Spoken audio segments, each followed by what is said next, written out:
vous êtes sur RTL. RTL Matin, 7h, 9h30. Avec Yves Calvi. Bonjour Laurent. Bonjour Yves. Bonjour Mademoiselle Jade. Bonjour Monsieur Calvi, bonjour tout le monde. À un an de la présidentielle, Marine Le Pen, sans trop occuper le terrain, engrange les ralliements et est quasi assurée d'être au second tour où la victoire n'est plus impossible. Bonjour Madame Le Pen. Bonjour madame. Oh, ce qu'on est bien ce matin. Redites un peu ce que vous venez de dire. C'est doux, c'est du miel pour mes oreilles. Que pensez-vous de ces bons sondages ? Je crois aux forces de l'esprit, madame. Bon, qu'est-ce que vous racontez ? Je suis devenue mitterrandienne, la force tranquille. Oui. Mitterrand avait réussi à effacer Vichy et la Francis de Pétain. Moi, j'ai gommé mon papa et Marion Maréchal. Mais enfin, vous subissez quand même des attaques très nourries. Ces attaques abracadabrantesques font pchit, madame. Quoi ? Je suis aussi chiracienne. Plus on m'attaque, plus je progresse dans les sondages. Tenez, essayez pour voir. Bah c'est facile. Alors déjà, votre parti, le Rassemblement National, reste un parti d'extrême droite, potentiellement dangereux. Excusez-moi, j'ai une notification sur mon smartphone. Et voilà, deux LR viennent d'annoncer leur ralliement.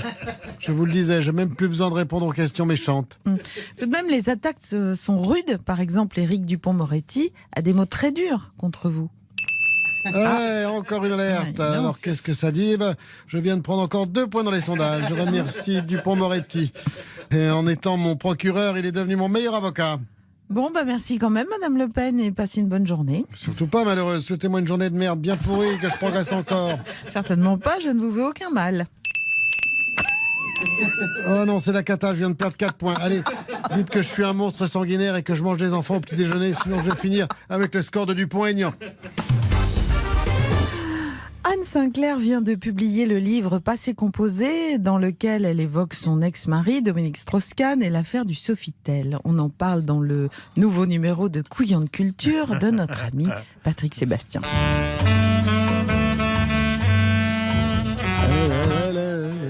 C'est bon, c'est bon.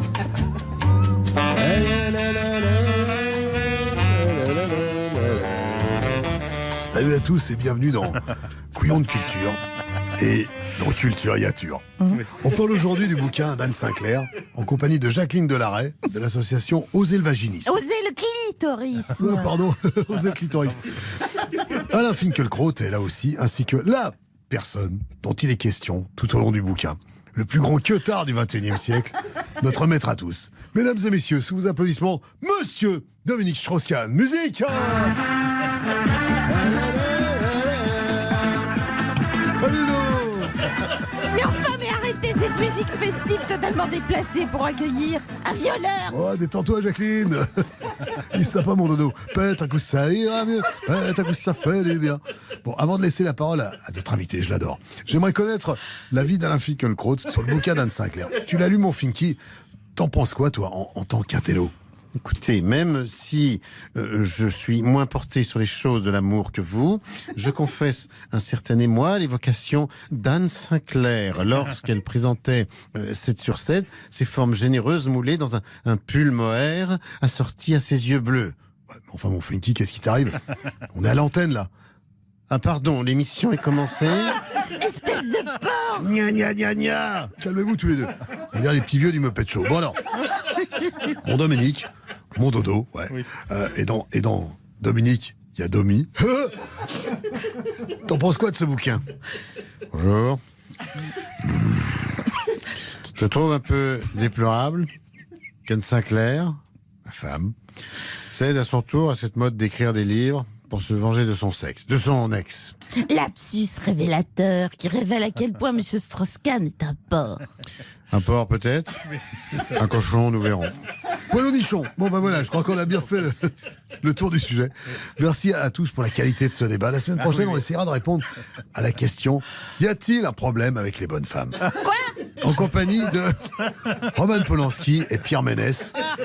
On se quitte avec la citation de la semaine qu'on doit à Albert Camus. Putain, je l'adorais. Un grand bonhomme.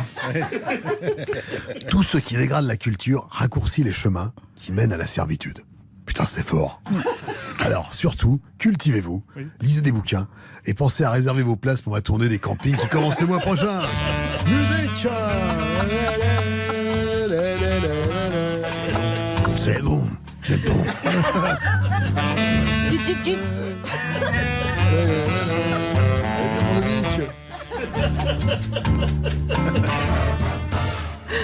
Jean-Baptiste Guégan, le sosie vocal de Johnny Hallyday, a enfin pu quitter sa retraite forcée de tournée pour enregistrer son 3e album. Bonjour Jean-Baptiste Guégan. Bonjour, c'est GB. G comme jacuzzi. Oui. Et B comme Béba bleu, là. GB. Ah d'accord, c'est donc plus JB comme avant. Non, c'est GB parce que, comme je l'ai expliqué dans tous les journaux de la presse, Oui.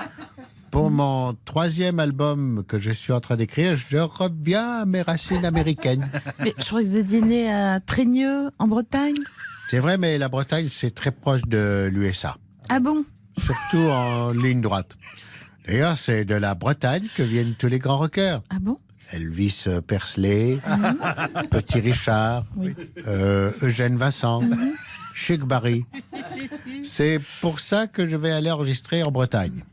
Avec mes musiciens habituels, qu'on connaît bien, vous les connaissez, Gros Délice, Raoul Popo et Alain Lentille. Ah oui, la lentille. Qu'on on salue, connaît. qui nous Oui, écoute. Oui, on le salue. Et ben, on va tous s'enfermer dans mon studio de Nashville. Ah bon, vous avez un studio d'enregistrement à Nashville? Disons plutôt que c'est le studio de mes parents, mais ils me le prêtent pour le week-end à condition que j'arrose les plantes de Nashville. C'est pratique parce qu'il y a un canapé clic-clac où on peut s'asseoir aussi si on veut à Nashville. C'est très pratique, effectivement. Mais alors, vous abandonnez votre club de sosies vocaux, si je comprends bien? Pas du tout. Mais pour changer des chanteurs disparus, on va aussi, c'est la nouveauté nouvelle, Oui. accueillir des chanteurs retrouvés. Ah, tiens donc. Oui, tenez. Je suis venu avec le sosie d'un chanteur qu'on vient de retrouver. Oui. C'est Jean-Yves Guéduteil. Ah, ravi de faire votre connaissance, Jean-Yves Guéduteil. Prendre un enfant par la main. Oui, merci Jean-Yves Guéduteil. Inutile de nous faire toute la chanson. En tout cas, vous avez vraiment le phrasé et les mots d'Yves Duteil. Hein. Ah bon, vous trouvez? Oui. C'est une langue belle avec des mots superbes. Qui porte son histoire à travers ses accents. Oui, bon, Jean-Yves Guéduteil, vous n'allez pas recommencer avec ça? Tiens, puisque vous êtes là avec Jean-Baptiste Guégan, pourquoi ne pas vous offrir un petit duo? Vous êtes d'accord, Jibi? Bon, ok, d'accord, mais c'est moi qui commence. Oui. Tu te souviens du pont? Oui. Ah. Alors on y va. Pour de beau. Tu te souviens du pont qu'on traversait naguère? Pour passer la rivière, tu prenais la maison. Un petit pont de bois qui ne tenait plus guère. Que par un grand mystère de piquer tout droit. Un petit pont de bois qui ne te plus guère. Que par un grand mystère de piquer tout droit. Rock